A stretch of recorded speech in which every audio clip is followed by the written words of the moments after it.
Can you do a Kenny for us, mate, and give us the team after a captain's run? Well, Boak won't play. That's probably the one that's probably had a fair bit of interest going to this week, and Junior won't play also. He's been a bit crook during the week, so Junior obviously being crook, definitely not going to play, and Boakey was just a wait and see how he feels, and considering obviously round one is only a couple of weeks away, we thought he wasn't quite right to go out there. There was a long chat out there. What did it come down to in the end in terms of how he's feeling? Yeah, I think it just comes down to the risk with it. Considering you got round one just around the corner. If it was round one this weekend, I think he would have played. But it's just still a little bit sore, and yeah, no risk with it. Was he putting his hand up to play?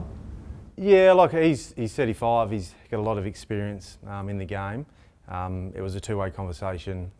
In the end, mutually agreed that it's probably too much of a risk. Didn't look that mutual. Was it more a coach's call or more Trav, do you think? It was definitely both. Yeah. I put on Trav, but yeah, like it was both. Yeah, honestly, it was. Yeah. What does it say about him though that he got this close? Really, given he was carted out in an ambulance only 4 or 5 days. Yeah, look, Trav's a professional with the way that he looks after his body, with recovery, with everything that he does. So he gave himself the best opportunity to play this weekend. Obviously, really wanted to play right through the week. In the end, with a bit of contact and things like that, it was just it just wasn't worth it. It looked like Darcy had a similar test with him. Where's he at? He's good to go. He didn't feel anything. He's playing this week. Yep. Jason Horne-Francis, what sort of minutes are we expecting from him tomorrow, and will he definitely play? Yeah, he'll definitely play. He'll get probably about the same as what he got last week. I think he played about 80%. That's probably the average for a midfielder in the competition. So like Jason's, he's improved each week with his fitness. Is he at the absolute peak? Not yet, but he's come off a pretty obviously big operation with 4 to 5 weeks under his belt. He's just building. And ruck-wise, Bryn and Scooter going to both play? Yeah, Lysett will be the main ruck, and Bryn, like last week, will back him up. Do you see that? Is that how it sits? If round one was this weekend, is that how it sits in your eyes as well at this point? Yeah, I would have thought so. Scooter's his last 2 games have been outstanding. He's led the way right from the start, so he's definitely put his hand up to take that role, and he's obviously got a lot of experience. Played a lot of football for a number of years. Missed last year, the majority of last year, had a good pre-season, and he's ready to go. The intra-club Scooter starting in the twos for the first half, was that a kick up the butt or just more a reflection of Teagle's pre-season? Bit of both. Just like Scooter's had come from not playing any football. Like any player in the team, they've got to earn their spot and make sure that they're ready to go and ready for AFL football. And Scooter's, he's done that. So his preparation has been very good when you look at the last 2 weeks in prepping for that game against Brisbane. The decision to send Junior home, is that just a safety precaution? How is he actually feeling? Yeah, like he's got a flu. Like he's got a cold, and I'm sure it's a lot more comfortable just going home and being with the family than just sort of hanging around the players. So that's there was a group of players that went back yesterday, and we thought, well, why wouldn't he go back? Who fills his void, do you think, up forward? Well, I guess we've been playing with a number of extra players. Jones will play, and he'll play mid forward, and Butters comes back in as well. So Butters will fill that role.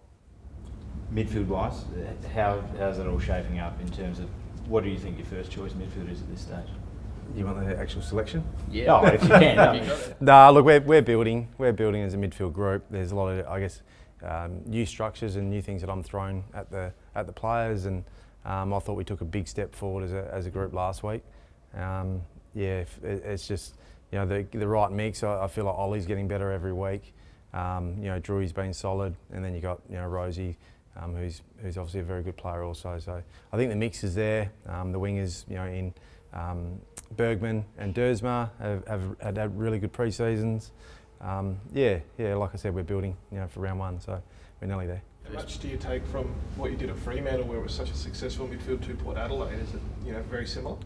Well, I guess as a midfield coach, I have a picture in my head that the way that I think it should be played around the stoppage, and I bring, I guess, my own ideas, and then if there's anything else that I felt was worth it from Freo and from any of the coaches, I take that as well. So Yeah, but mostly it comes back to me, I guess. Who's the most dangerous midfielder at Freo that you got to watch out for? Oh, there's a few.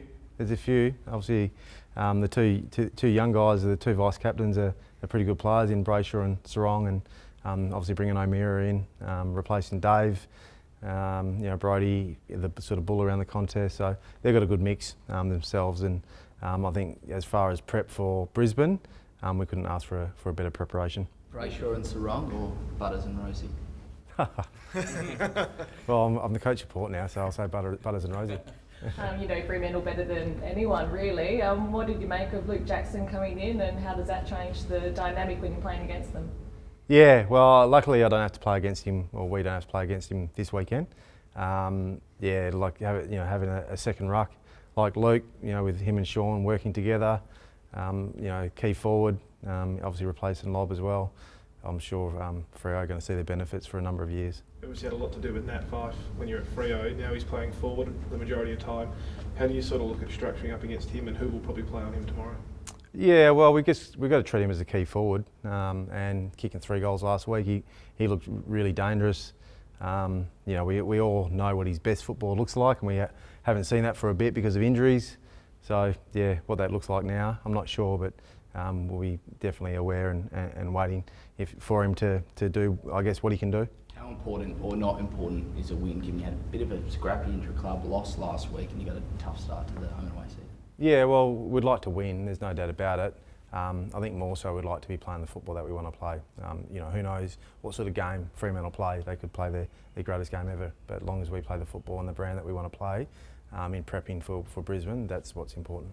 What are some of the new ideas that you've brought across in terms of adjusted over here? Oh, look, I guess every coach has plenty of ideas about the game and the way that it's played. I don't think I need to go into detail about what I bring to the table, or what I'm driving within the group. Better turn that off. That's fine. Yep. Sorry, guys. That's good. Should turn that off, shouldn't we? Scotty lost it. He's sitting in the. I'm sure he's sitting in the car. He's sitting in the car, going, "Where are you?" I'm the driver. I'm the nominated driver. I don't know if you want me to answer that question again. It's okay. That's right. What was your main impression coming over? What was the main thing you thought that midfield maybe needed to add? Yeah, I think it's just the development of the individuals. Like we look at the names and I guess we think that they're absolutely at their peak, as young mids, but they've got a lot to learn. Sorry, guys, you have to do this. Put him on speaker. Scooter. Hey mate. Hey mate, I'm just doing a press conference, mate. I'll be out in a sec. Yeah, sorry. See ya. Just so you know, that's the first thing we used tonight. Yeah. Who's the most demanding player in the team? Scotty lost it. Where were we? Your main impression of what the midfield needed to add. Yeah, look, I think it's just development, as understanding what what it takes to be grand final midfielders and being ready for the biggest games of the year and under pressure, and being able to perform under pressure and working together as a team. So, obviously Jason comes in.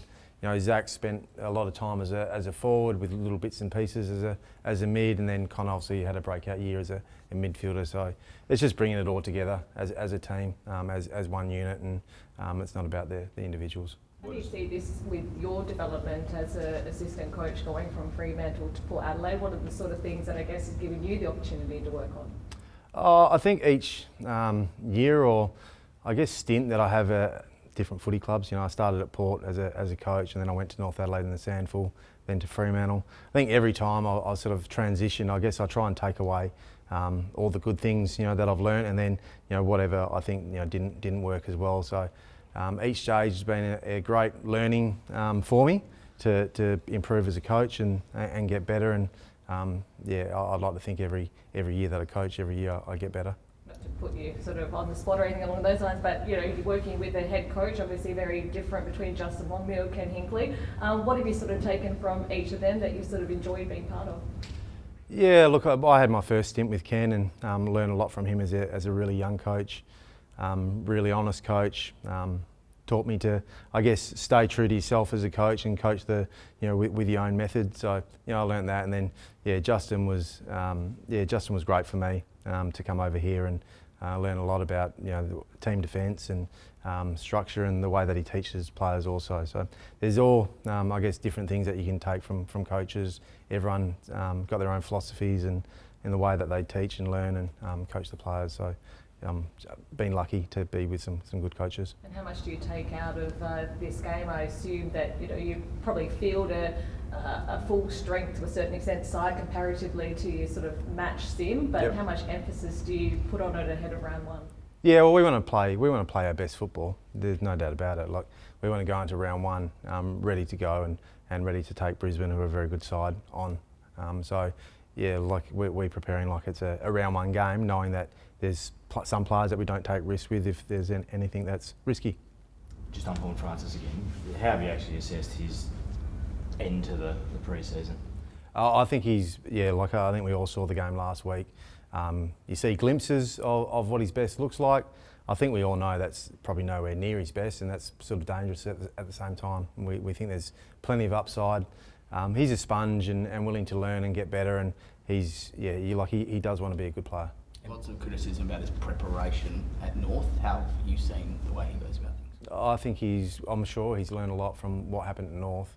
Good players always take something from what didn't work, and I think he's been one of those guys.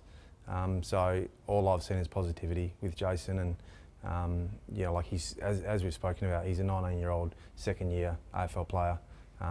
There's obviously the #1 draft pick that's attached with it, and pressure comes with that. But at the same time, he's still only a second-year player. Just a word on Vicentini. He's obviously been kept back here. He's shown a lot of promise over summer. How do you see his development at the moment? Yeah, I thought he's a big positive last week. He did a couple of things that you could see that was AFL standard.